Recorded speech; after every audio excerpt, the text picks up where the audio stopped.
Marvel Tokon Fighting Souls, the most anticipated fighting game of 2026, is arguably going to go down as one of the best fighting games to release this year, but at the same time, having one of the worst sad excuses of a port that you've ever seen. So let's get into it. Starting with the positives of Marvel Tokon Fighting Souls. First and foremost, it's without no surprise, the visuals of this game is absolutely fantastic. Not only are the character models look really cool, but the stages and the way the stages are designed, everything about it is an extremely beautiful game. This even also goes further into when you are into a lobby or into the Arcadia mode, where you get to see your little cartoony avatars and you move around the map. You can really see that both artistically and just technologically, the game is just a beautiful looking game, and you gotta give them kudos to that. Obviously, with visuals comes audio, and the audio is fantastic because the cast of voice actors do a really great job. All the characters sound great, all the voice acting, the lines, and the dialogue all sound great from all the performances. I can't think of anyone who was really, really bad in terms of performance in any way. All the characters sound great. The sound effects sounds great. The soundtrack is actually really, really good. Each character has their own unique song, and it's just fantastic all the way around. But that being said, how is Tokon actually played? Well, as we all know, it is a 4v4 tag fighter, but arguably you can do 1v1 with 3 assists. Yes, you can. But realistically speaking, that will only get you so far, as you will need to learn other characters and how to utilize the tag mechanics in order to excel at the game's gameplay. But you don't need to be a wizard to just pick up and play this game either. Marvel Tokon Fighting Souls is one of the more accessible games in the fighting game space, simply because everything kind of leads to a combo, even if you just button mash. And that's a good thing for players who just want to jump in and have fun, or if you just want to do the main story. Getting in and just playing the game is not overly difficult. It is really, really simple once you understand the tag mechanics, which is part of the hardest part about learning the game in general. That being said, however, the characters and the character design in Marvel Tokon is absolutely outstanding. Every character feels unique. Every character is fun to play. So it's actually an issue of you only have 4 slots, but you want to play with 8 different characters. So it's one of those where there's a lot to sink your teeth into, because you really want to hone in, pick your 4 characters, master those 4 before you move on to any other characters. But if you're looking to just pick up and play, the combos are, again, it's very button mashy friendly, and all of the moves use the same inputs, whether you're using motion inputs or quick skill inputs. So it's just a matter of figuring out what ability works with what. With that being said, however, the roster is 20 characters out of the gate, and while you may be hard pressed to choose your favorites, this is where the story mode comes in. The story mode for Marvel Tokon actually takes place with 5 different teams, but the overarching story is the same. The villain, the champion, is coming to Earth, and he's basically going to destroy it. You have to defend it, and that is the gist of the story across the board of all 5 teams. But the characters and their interactions in the journey and how they get to the end and what happens in the end is different from squad to squad. So the good news about it is, while you only have to beat the story mode once to get all the rewards, I really encourage everyone to go through all of the stories, because it is fun. And most importantly, the story mode actually serves as a pseudo tutorial for the entire roster. Because at some point, if you go through the entire story, you will play every character at least once. So you kind of have an idea of who you want to play and who you kind of gel with, so that you can kind of take that next step and focus in on it. So it does serve both purposes, and the story and the writing and the characters are fantastic, especially Dr. Doom's story. So I do highly recommend people go and enjoy the story. But aside from the story, there's other means of content for solo players or for casual players.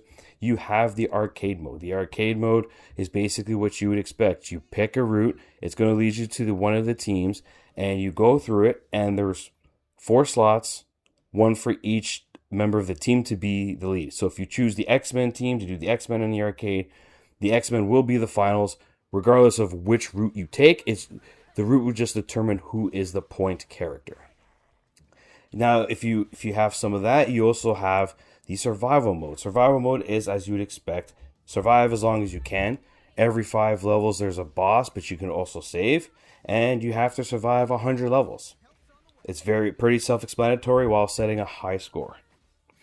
The other mode that's here, that this one can actually be played solo or online, and it is basically the Arcadia mode. It takes you have the avatars that you have, you're roaming around the map to collect upgrades, to upgrade your character, and then you are going to challenge another player and fight them as you would actually play the fighting portion. But you will have buffs based on the items that you've collected. So in this game mode, what makes this game mode interesting is that it is possible for someone who's a lesser skilled player to have a stronger character because they did better in the avatar section than the other player did. So then they go into the actual fight, he's stronger even though he's less skilled simply because he did better in the avatar section. It is a unique take on how to play the game. It is a different way to play the game. So I don't know how much it's going to jive with the online community, but it's nice to know that you do have something else to sink your teeth in if you're looking to not really dive into the competitive scene too much. Of course, this is a fighting game, and fighting games need to be competitive. And one of the big leg ups about Marvel Tokon is it is fully featured. You do have casual, you do have ranked, you do have lobbies that you can create if you want to host your own tournaments. It has everything that you would expect that you would need, including a replay feature, training mode, combo trial, everything you need to chase the ideology of being better tomorrow than you are now, and that trying to climb the ranks and be competitive. Everything you need is here, so there is definitely something to sink your teeth into if you're a competitive player as well, or if you just like to host parties and tournaments yourself. Without further ado, I've said a lot of good things about Marvel Tokon, but what are the bad things? Well, I'm going to save the biggest for last. So the one little nitpick I had with Tokon is during the character intros, some of the lip sync doesn't work out very well. It's a little distracting. Obviously, if your character wears a mask and doesn't have a mouthpiece, it's fine. But any character where you actually see their mouths and they talk, they're just out of sync and it looks a little funny and distracting. It's a little nitpick, but it is something I noticed. The other issue I feel that Tokon needs, in my opinion, is I think it needs a combo breaker, because once a player gets their full team, they can pull off a combo, and the combo is quite long, and there's nothing you can do about it. So it would be nice if they were to figure out a way to put on like a combo breaker that is on a very tight resource. You know, maybe it takes 2 assist meter, and then it goes on a very long cooldown. Something like that, just to kind of like add it, because I feel like the game does lack a little bit on the defensive side when it comes to defensive options. Now, the last thing I want to talk about, and it is the biggest issue, the biggest elephant in the room, and this is more so specific to the PC version, is optimization and netcode. Essentially, the PC version runs like ass, especially online. For me, I can play the game offline, any of the single player modes, and I'll get 60 FPS, flawless, everything's great, love it, have a good time. But the moment you jump online, this is where the disaster happens. If I face someone who has a mid-tier rig or they're just struggling to run the game, my performance takes a hit and it feels like my game speed is reduced by 20-30%, where everything feels slower and more sluggish because the whole game's playing in like slow-mo mode because my opponent has a weaker PC. It's a weird thing, but it is what goes on, and it's just a horrible experience. Then, of course, there's also the netcode issues where the game in general, and this also happens on PlayStation, where there's just a network spike. It just hits, and for some reason, I've experienced it on both my PC and PlayStation, but this doesn't happen in other games that I play. If I play 2XKO or if I play Avatar, this doesn't happen. So it's specific to Tokon, so I know it's on the netcode side. It's just rough. And then there's a lot of people on PC. If you look at the Steam reviews, it's clearly in the mixed to negative, it's because a lot of people can't run the game at all. Some people can play, then they jump online and it crashes. Some people can't even fire up the game. It is just a mess on PC in terms of optimization and netcode. However, if you're on PlayStation, the game is a polished gem. It runs good, it's perfect. The only thing I've experienced on PlayStation is the occasional network spike. It doesn't happen all the time, but it does happen. Even if I'm going PlayStation to PlayStation and turning off crossplay, it still happens. But aside from that, the game runs solid. And those lag spikes do not happen all the time, it's just occasional. So overall, my experience playing the game on PlayStation dwarfs my experience playing the game on PC, specifically when it comes to online play, at least for me. So overall, how do I feel about Marvel Tokon? Well, to be fair, since I've played it on both platforms and I got two significantly different experiences, the way I see it is the game, for me, I need to give it two separate scores.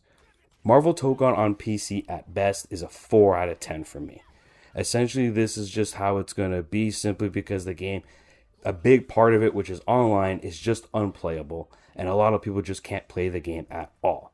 While I can play the single player just fine, the online, which is a big part of fighting games, it's just a mess, and it's just not even worth the trouble and headache just to have a good experience before you have to turn your competitive juices on. Now, as for Marvel Tokon on PlayStation, I'm giving the game a 9 out of 10. If you want to play Marvel Tokon, and if you have a PlayStation 5, that is definitely the way to go. The game is basically a polished gem. The only real issues at that point for me came in the form of the lip sync, as well as the lack of defensive options like a combo breaker. But aside from that, Marvel Tokon is the best way to play it. It's definitely on PlayStation, and it is a fantastic game so long as you're playing it on PlayStation. If and when they fix the PC version, that will also be a fantastic game. Just not right now. I do not recommend people playing it on PC unless you're going to play it single player only and you have a beefy rig. So 4 out of 10 for PC, 9 out of 10 for PlayStation. That's how it sits for me for Marvel Tokon. This is Veteran Gamer, and I hope to see you guys next time.